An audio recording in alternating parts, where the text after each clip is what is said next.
السمیع العلیم من الشیطان اللعین الرجیم بسم اللہ الرحمن الرحیم الحمد للہ وکفی والسلام علی عبادہ الذین اصطفی اما بعد فقد قال اللہ سبحانہ وتعالی فی محکم کتابہ المبین بسم اللہ الرحمن الرحیم الحمد للہ رب العالمین الرحمن الرحیم مالک یوم الدین ایاک نعبد و ایاک نستعین اہدنا الصراط المستقیم صراط الذین انعمت علیہم غیر المغضوب علیہم ولا الضالین۔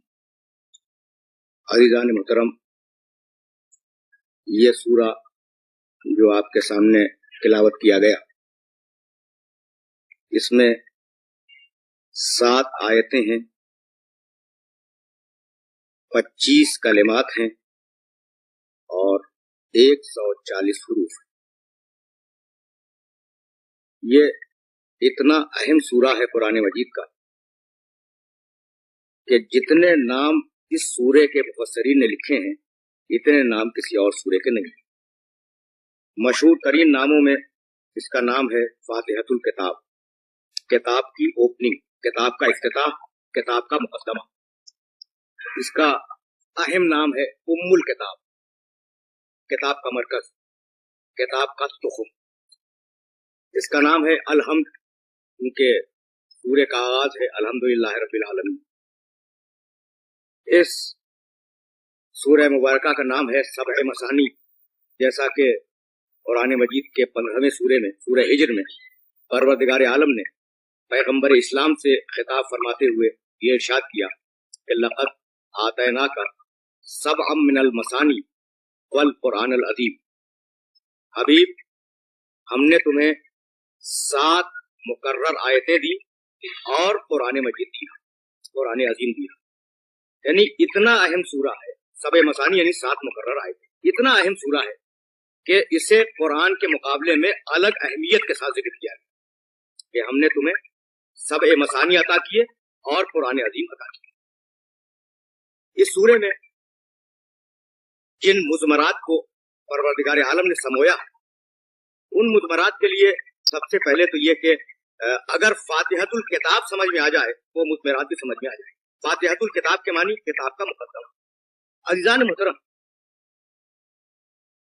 جب کتاب پڑھی جاتی ہے، کوئی انسان کسی کتاب کو پڑھتا ہے تو اسے یہ اندازہ لگانے کے لیے کہ کتاب کا موضوع کیا ہے، کتاب میں کن کن مسائل پر گفتگو کی گئی ہے، کتاب مجموعی طور پر کہنا کیا چاہتی ہے، وہ پہلے اس کے مقدمے کو پڑھتا ہے۔ اور مصنف کی شعوری کوشش یہ ہوتی ہے کہ وہ اس کتاب کے مقدمے میں ان سارے مسائل کو مختصراً ذکر کرے جو کتاب میں تفصیل کے ساتھ بیان کیے جا رہے ہیں۔ یہ سورہ، جس کا نام سورہ حمد بھی ہے اور سبع مثانی بھی ہے اور ام الکتاب بھی ہے، یہ سورہ ہے فاتحۃ الکتاب، کتاب کا مقدمہ۔ تو ظاہر ہے کہ جتنے مسائل پروردگار عالم نے مختلف مواقع پر اور مختلف منزلوں میں اور مختلف سوروں میں قرآن مجید میں پھیلا کے بیان کیے، ان سب کی تلخیص اس چھوٹے سے سورے کے اندر یقینی طور پر موجود ہو۔ تو آج کی حد تک ہم یہ طے کریں کہ قرآن مجید کے بنیادی موضوعات ہیں کہ اگر بنیادی موضوعات سمجھ میں آ گئے تو پھر ان کی تلخیص بھی اس سورے میں سمجھ میں آ جائے گی۔ دیکھیے، قرآن مجید میں یوں تو بہت سے موضوعات ہیں اور دنیا کا کوئی موضوع ایسا نہیں ہے جسے قرآن نے ڈسکس نہ کیا، جسے قرآن نے پڑھتا نہ ہو اپنی کتاب اور اپنے الفاظ۔ لیکن بنیادی طور پر جو قرآن مجید کی تقسیم ہے، وہ تقسیم یہ ہے کہ اس کتاب میں عقائد ہے، پہلا۔ اس کتاب میں احکام ہیں، دوسرا موضوع۔ اس کتاب میں قصص ہیں، پچھلے زمانے کے واقعات، وہ اچھے لوگوں کے ہوں یا برے لوگوں کے۔ تو بنیادی طور پر اس کتاب کے 3 موضوعات، عقائد، احکام، قصص۔ اب اگر آپ توجہ فرمائیں گے تو آپ کو اندازہ ہوگا کہ بسم اللہ الرحمن الرحیم، بے، یہ جو استعمال ہوئی بسم اللہ الرحمن الرحیم میں بے، یہ حرف ہے، اور اس لفظ بے کو لغت عرب میں مختلف طریقوں سے استعمال کیا گیا۔ ایک طریقہ ہے اس کا الباء للاستعانت، بے